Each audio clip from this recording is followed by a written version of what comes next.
Assalamualaikum warahmatullahi wabarakatuh. Perkenalkan, nama saya Arifatus Sania dengan nomor pokok mahasiswa 212153015 dari Prodi Pendidikan Fisika Fakultas Keguruan dan Ilmu Pendidikan Universitas Siliwangi. Di sini saya akan menjawab beberapa pertanyaan yang diberikan oleh Ibu Nastiti selaku dosen pengampu pada mata kuliah Landasan Pendidikan sebagai syarat ujian tengah semester ganjil ini. Menurut Anda, apa fungsi dari mata kuliah landasan pendidikan? Jelaskan menurut pemahaman dan bahasa Anda sendiri. Menurut saya, fungsi dari mata kuliah landasan pendidikan yaitu sesuai dengan definisinya, landasan berarti dasar ataupun pondasi. Artinya, landasan pendidikan adalah dasar ataupun pondasi dalam pendidikan atau dalam proses pembelajaran. Kita sebagai mahasiswa, khususnya mahasiswa Fakultas Keguruan dan Ilmu Pendidikan yang merangkap sebagai seorang peserta didik dan calon tenaga pendidik, juga pengajar, harus benar-benar mengetahui tentang landasan pendidikan, karena itu merupakan dasar kita untuk melakukan suatu proses pembelajaran, agar proses pembelajaran tidak berjalan seenaknya, sehingga tujuan dan cita-cita kita di awal untuk mencetak para generasi bangsa yang unggul dapat terwujud dengan baik. Intinya, fungsi dari mata kuliah landasan pendidikan yaitu agar kita dapat memahami landasan ataupun dasar dari pendidikan itu sendiri, sehingga kita dapat menerapkannya dengan baik pada proses pembelajaran nanti. Nomor 2, jelaskan apa hubungan hakikat manusia dengan pendidikan. Hubungan hakikat manusia dengan pendidikan. Manusia adalah makhluk ciptaan Tuhan yang paling sempurna, yang memiliki kemampuan intelektual dan daya nalar sehingga manusia mampu berpikir, berbuat, dan bertindak untuk membuat perubahan dengan maksud pengembangan sebagai manusia yang utuh. Manusia sejak lahir telah dibekali dengan sejumlah potensi. Potensi adalah kemampuan, kesanggupan, dan daya yang menjadi modal bagi manusia tersebut agar kelak siap mandiri dalam menjalani kehidupan di lingkungan di mana dia berada. Dalam kaitannya dengan perkembangan individu, manusia dapat tumbuh dan berkembang melalui suatu proses alami menuju kedewasaan, baik bersifat jasmani maupun rohani. Ada 3 ahli yang mengatakan bahwa manusia adalah satu, sebagai animal educable, artinya pada hakikatnya manusia adalah makhluk yang dapat dididik. Kedua, animal educandum, yang artinya manusia pada hakikatnya adalah manusia yang harus dididik. Dan yang ketiga ada homo educandus, bahwa manusia merupakan makhluk yang bukan hanya harus dan dapat dididik, tapi juga harus dan dapat mendidik.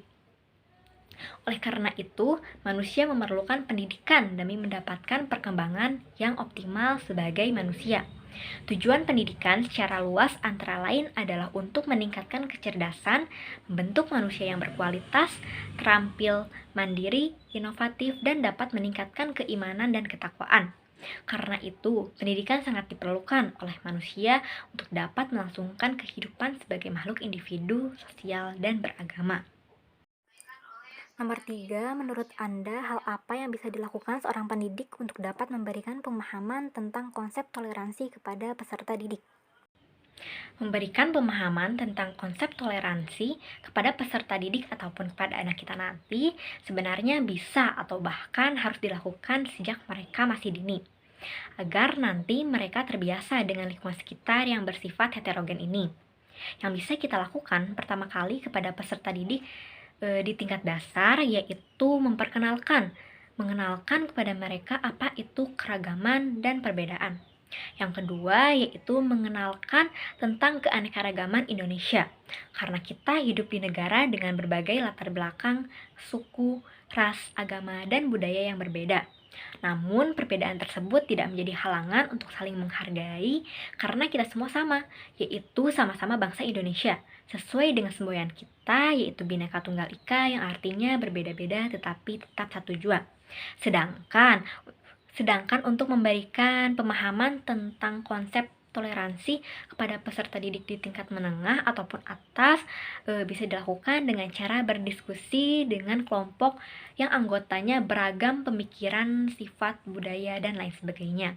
Selanjutnya, memberikan arahan agar mereka tidak fokus kepada perbedaannya saja, tetapi bisa lebih fokus kepada persamaan yang dimiliki.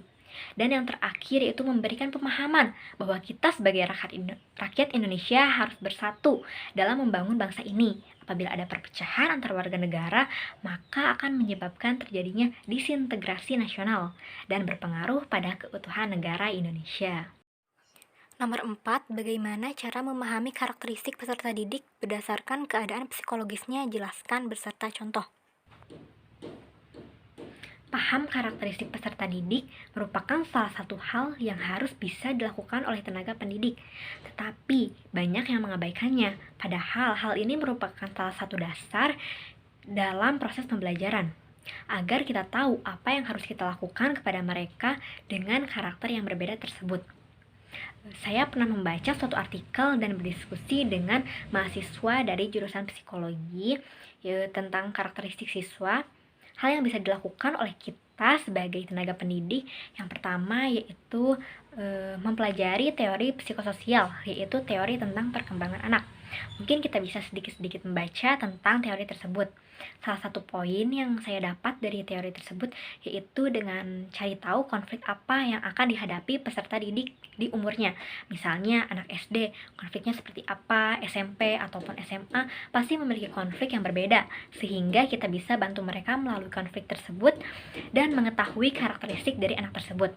Yang kedua, berusaha menjadi teman agar mereka nyaman dan terbuka kepada kita, sehingga kita pun tahu karakteristik mereka seperti apa.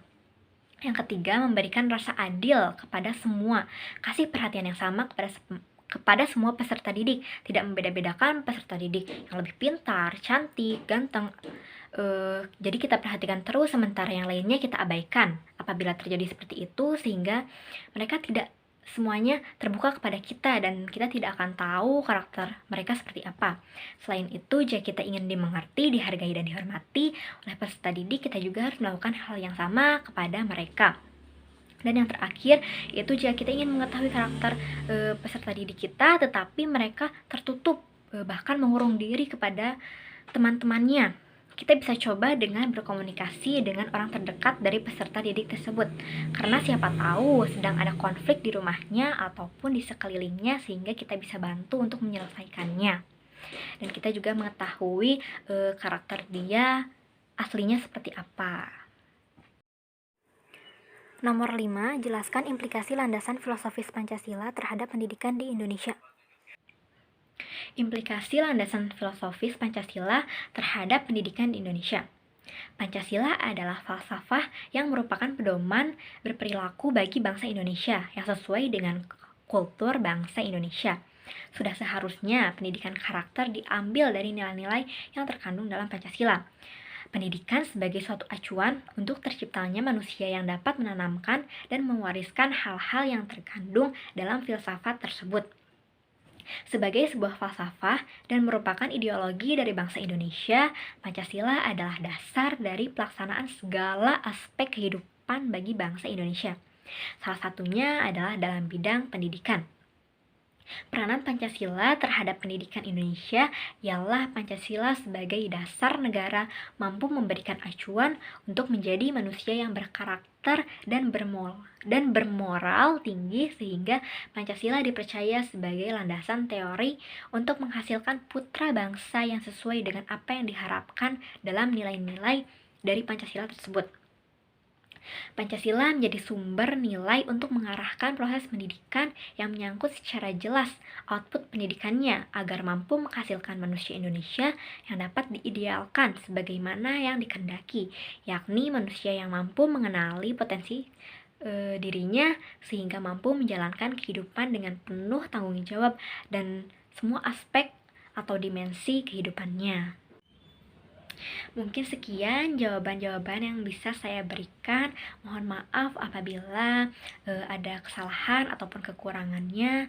Wabillahi taufiq wal hidayah. Wassalamualaikum warahmatullahi wabarakatuh.